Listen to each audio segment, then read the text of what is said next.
Hello and welcome back. Martin from Good If It's Wood. Today we're working on a crosscut sled. I'm going to build from some scrap materials that I've got laying around. I've got a existing crosscut sled that I've used for several years. It unfortunately was quite a bit overbuilt. It's extremely heavy, it's really bulky, it's cumbersome, just not a terrific tool to use. So I finally decided, what the heck, it's time to make one that's a little bit better, lighter, easier to use, and I'll be more apt to use because it's not so cumbersome. A moment ago, you saw me cut down to size a piece of particle board that I had kicking around the shop. That actually came from an old prefab desk that I used to have.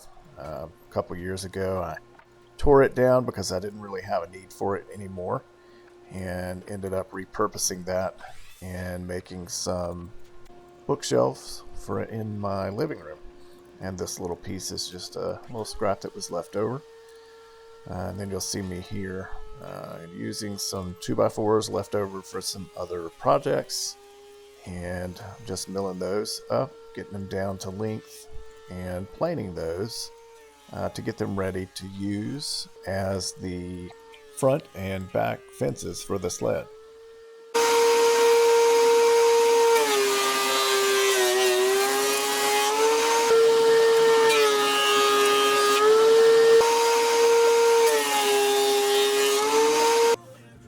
Alright, so here you see me getting ready to glue up the pieces that are going to become the back fence, the one that'll be closest to me. I'm going to make it a little taller. It won't be the full height of these two 2x4s, but it'll be pretty close. I'll trim it down, give it a little bit of a profile so it looks nicer, and it'll also aid in keeping hands clear of the blade as it comes through that back fence. Alright, so moving on to the rails that are going to go on the bottom of the sled. In keeping with the theme of using scrap material, I just grabbed a couple of pieces. They're not even the same type of wood. One is oak, the other one is cherry, if I'm not mistaken. I'm just cutting those down to size on the bandsaw here. You see I measured the width of the track a little bit ago there with the calipers, and now I'm just planing down to the proper thickness for the width of the track on the table saw, and then we'll go ahead and start attaching them here momentarily to the bottom of the sled. Alright, so just about done planing here. You'll see in just a second we'll fit those in the track.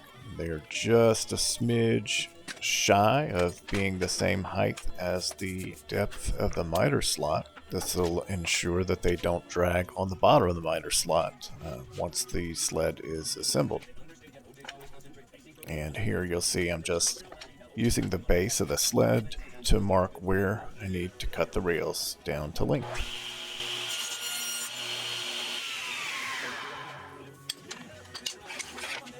Alright, rails are cut. Now you'll see me here placing some pennies in the bottom of the miter slots. This will raise my rails up just above the top of the table saw surface, and that way when I go ahead and put down my glue, I can then lay my sled base on top of those to make sure that we get good even contact across the full length of the rails. And that'll ensure that the rails adhere well to the base.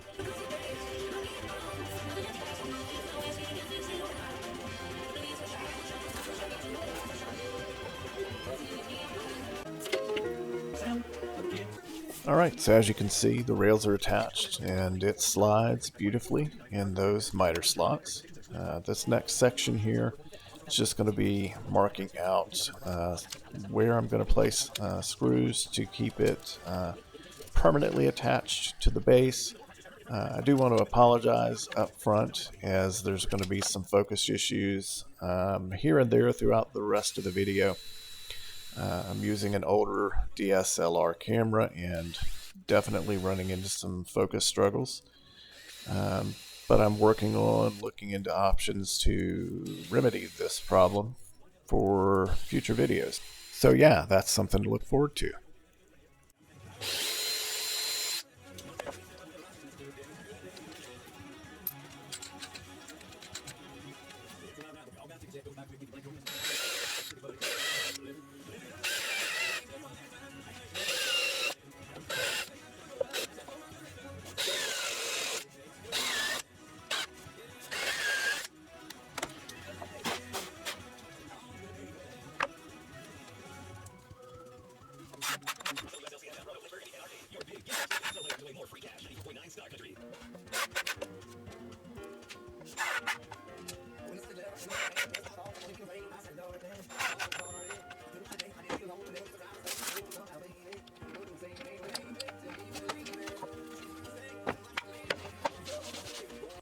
Alright, so here we are unclamping our rear fence.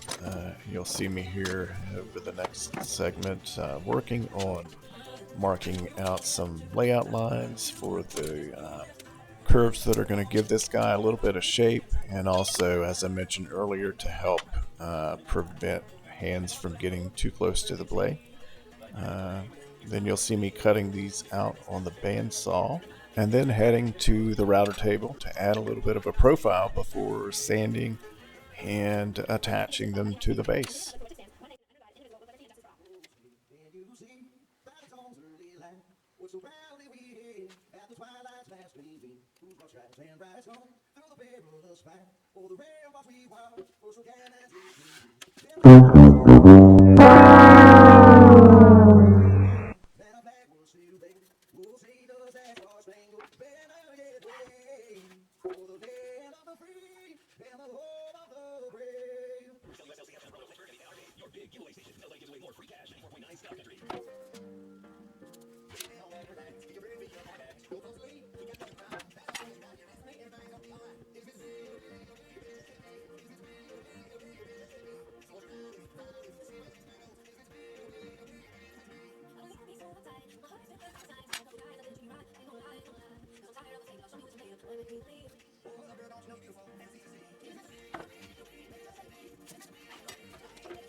This next segment is covering the marking of the layout lines for where I'm going to be attaching the front and back fences. Also laying out where I'm going to drill the holes for the screws to attach it permanently. But I did make a little mistake in marking out where I was going to drill the holes, and neglected to notice that I actually lined a couple of them up over top of the rails. So you'll see I had to kind of move my drill bit a little to one side or the other to avoid drilling through the rails. I also decided I wanted to go ahead and add one more screw to each end of the fences as well.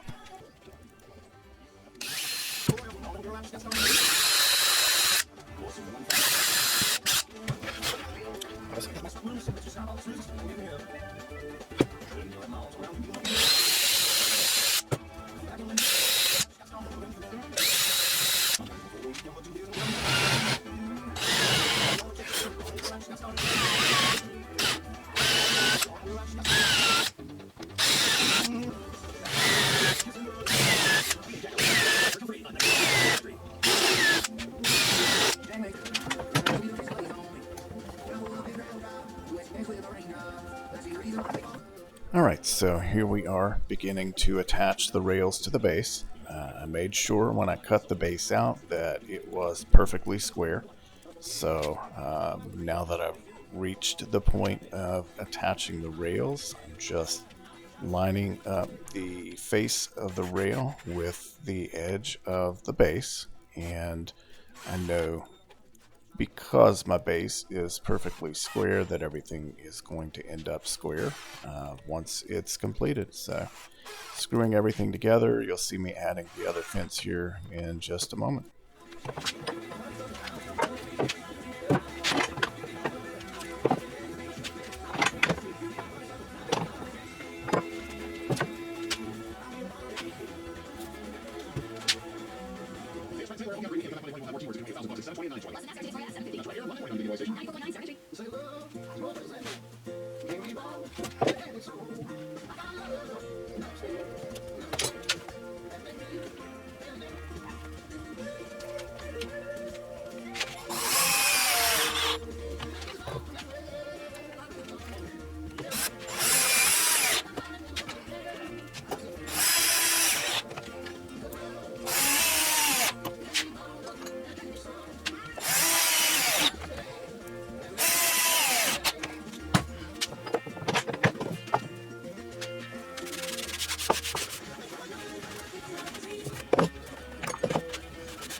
Alright, so you may have been wondering from the title of the video where it mentions the Crosscut Sled with a view, what the heck does that mean? Most crosscut sleds that I've seen, or at least a great many of them, usually have a little box on the back side that covers where the blade will come through that back fence when you complete your cut. This is a safety feature. It basically just is added assurance that you cannot cut your hand on the back side as that blade comes through the fence. Most of these that I've seen, well, all of these that I've seen are made of wood, and I thought it would be cool if instead of just closing it in with wood, we went with something a little neater. And so I'm using the radius of the blade there, as you can see here. I marked it out, cutting out some pieces of wood that will match that radius, and then I'm going to cover them with a piece of acrylic or plexiglass, I don't know, something that I had laying around here. And that way you can actually see when that blade is coming through that back fence and know when to stop. So it's not really something that's necessarily essential. It's just something I thought was kind of cool and decided I wanted to do. So watch this next segment and you'll see that come to life.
All right, so the enclosure is complete. You'll see me just finishing up adding the plexiglass here, and again, I apologize for the focus issues. But yeah, the rest of the video is just finishing up the last little bit. I did spare you the sanding. So yeah, it's a very nice addition to my shop, and I'm extremely happy with how it turned out. It works beautifully.